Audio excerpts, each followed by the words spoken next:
Hi, this is Maggie from Crafts the Charm. Thank you for stopping by my channel. I'm so glad you're here.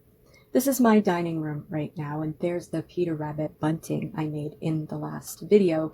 And here's my table, which is looking too wintry. So I thought that I would make a new table runner for this table. Now I have this leftover ticking from the bunting. Unfortunately, I only bought a yard of it, so it's only 36 inches long, and for the table runner, I do want the stripes to be running along the length of the table runner. So I'm going to make a 36-inch long table runner. If you want to make a longer one, you would have to buy more than 1 yard of this fabric. So what I'm doing first is I'm just ironing the fabric, or I'm ironing one side of the fabric. And you can see that this is one of the edges of the fabric. This is cotton, so I'm just ironing it on a cotton setting and I'm spraying it with water.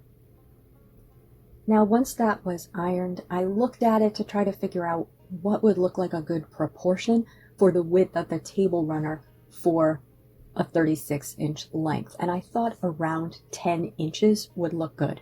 But what I want is to make sure that I have a certain number of stripes on this ticking. So what I'm going to do is count those white stripes. And I settled on 24 white stripes. And that's 24 white stripes between the seams. 24 is a really good number because I'm going to do a pattern on the ticking, and 24 has so many numbers that divide evenly into it. It has 2, 3, 4, 6, 8, and 12. They all divide evenly into 24. So if you're going to do a pattern, it can be repetitions of 2, 3, 4, 6, 8, or 12. 2 repetitions of 12. So I'm going to cut this so that I have a good 24 white stripes between an amount that I will use for seams. So a 1/2 inch to a 1/4 inch on each side of those. So I'm cutting that. And then I'm going to fold over my seams so that I have exactly the 24 white stripes between the seams. And I'm trying to be careful to fold that right along one of the stripes.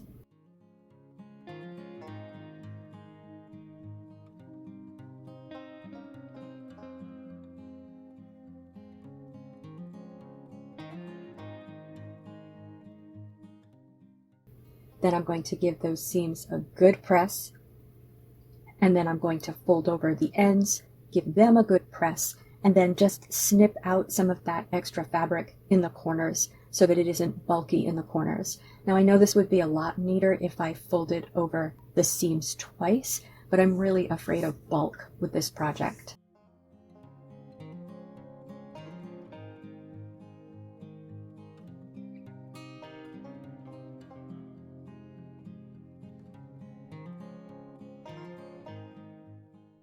The next step is running a 1/4 inch seam allowance all the way around on my sewing machine. Now, if you don't like to sew or you don't have a sewing machine, there are other options. I've used a double-sided fusible interfacing before to attach pieces of fabric together, and I'm pretty sure that they sell tapes that are meant for seams, and they probably sell double-sided fusible tapes for seams. You could also use a fabric glue. So once I did sew that all the way around, I gave it another good press to make those seams nice and flat. Now this is the fun part. This is Craftsmart Muted Aqua, and it's just acrylic paint.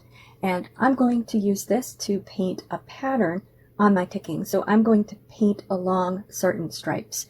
And this is just fun and relaxing, and you can choose whatever colors you want for your decor. This is a very pretty blue that I happen to already have.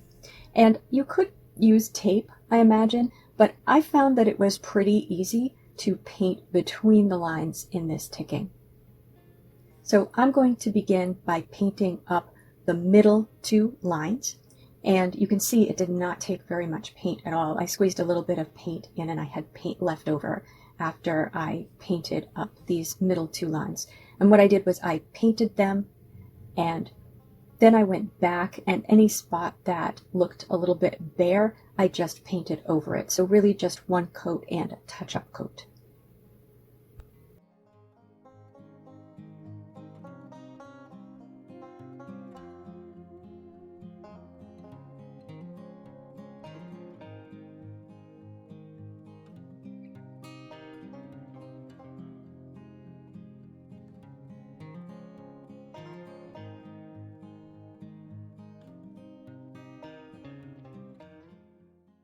And what I'm planning is to put a color on either side of that, and then 4 that are just the plain ticking, and then another pattern. So I'm counting over 6, and then painting the next 2 stripes blue. And I'm just dabbing a little bit of blue paint at the bottom of those so I don't confuse which 2 I'm painting. And I'm going to do the same thing, paint those all the way to the end, and then go back and do touch-ups.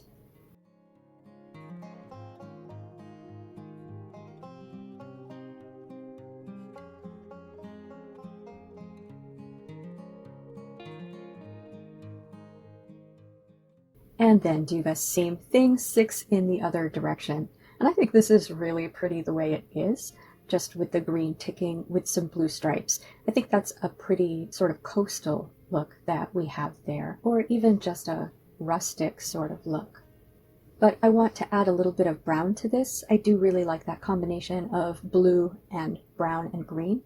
So what I have here is a very dirty bottle of apple barrel burnt umber paint, and I'm going to mix that with water. Now I just put in 1 little squeeze of the burnt umber, and I did 4 sprays of water from my water bottle. This did the whole table runner.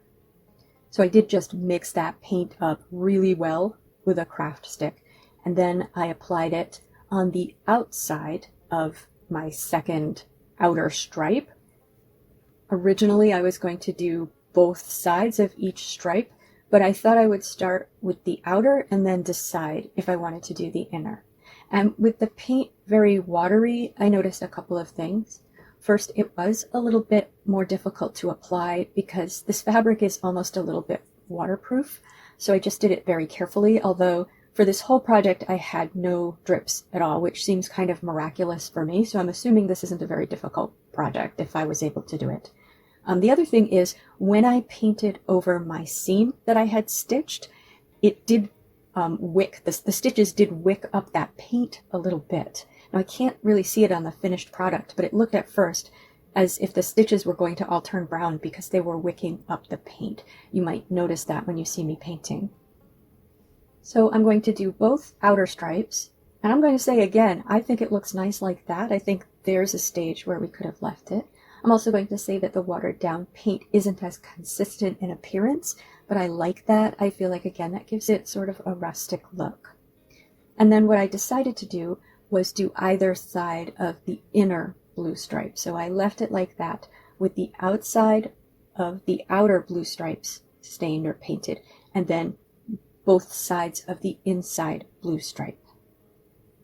And then once that had dried, I ironed it again because the paint will make it curl up a little bit. And when I ironed it between pieces of parchment paper. I just keep these with my iron because there are a lot of projects that I use parchment paper for. And this was just to make sure that no paint got on my iron or on my ironing mat. And here it is on my dining room table. Now it is too short for the table with the leaf in, but I didn't want to take the leaf out yet. So I thought I would put it for now on the mantle of that electric fireplace that I have in the dining room, and I do like the way it looks there. So I'd love to know what you think of this project. It's really easy, and if you like painting, I know I really like painting. I find it super relaxing. Tell me what colors you would paint the runner. And if you liked this video, please give it a thumbs up. If you enjoy this sort of content, please subscribe to Crafts the Charm. And thank you for spending time with me today. Take care.